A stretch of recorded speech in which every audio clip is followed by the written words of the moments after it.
kita lihat contoh penerapan machine learning dalam hal ini supervised learning. Kita bisa melihat di sini mesin pengenal tulisan tangan. Dalam hal ini ada 3 output di sini, 3 persiapan, 3 tahapan: train model, input, dan output. Di dalam train model kita bisa lihat di sini banyak sekali contoh tulisan-tulisan tangan manusia yang berbeda-beda di sini dan di sini untuk menjadi pembelajaran bagi mesin. Ketika mesin melihat lebih banyak data yang mereka pelajari, maka mesin akan cenderung akan memberikan output yang lebih baik kualitasnya atau akurat pada manusia. Nah, jika kita memberikan mesin berupa train model angka-angka seperti ini, kemudian kita coba inputkan suatu angka, misalnya angka 0, 7, 1, dan seterusnya, kemudian mesin memberikan output tertentu. Nah, di sini kita bisa membandingkan apakah input yang kita masukkan itu sesuai dengan output yang diberikan oleh mesin. Di sini kita bisa melihat ada angka 7 di sini input, kemudian outputnya ini cenderung membingungkan apakah ini 7 atau angka 4 di sini. Begitu pula angka yang ada di paling belakang.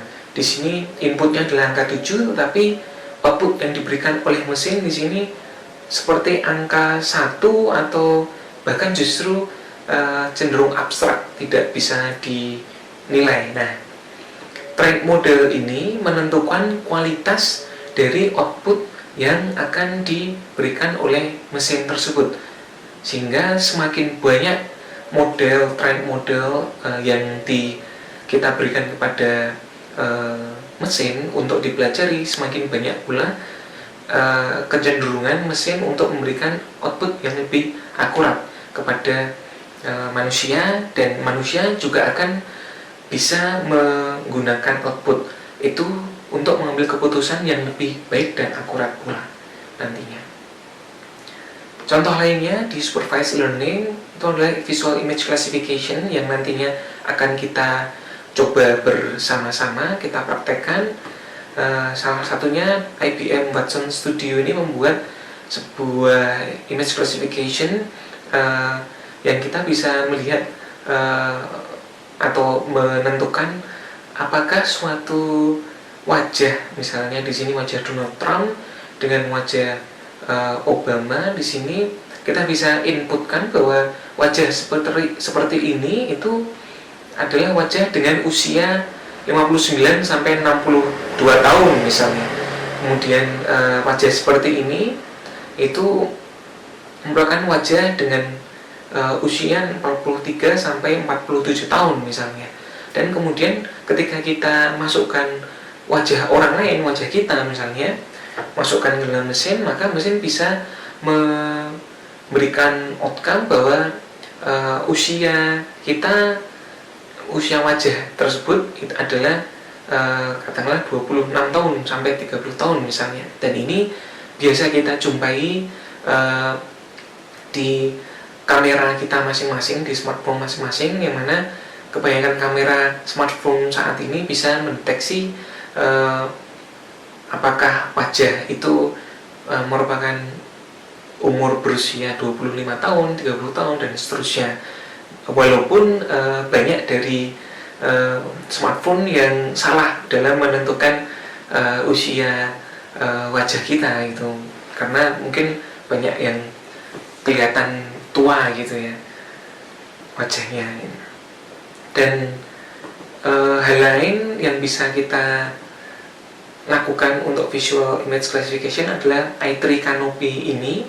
Sebelumnya diulas juga oleh Mas Randy di perkuliahan sebelumnya, bahwa dengan tools ini kita bisa melihat, kita bisa memberikan input kepada mesin bahwa apakah suatu objek itu berupa pohon atau bukan pohon. Dan nantinya kalau di sini lebih banyak objek yang diajarkan kepada mesin, maka lebih presis atau akurat pula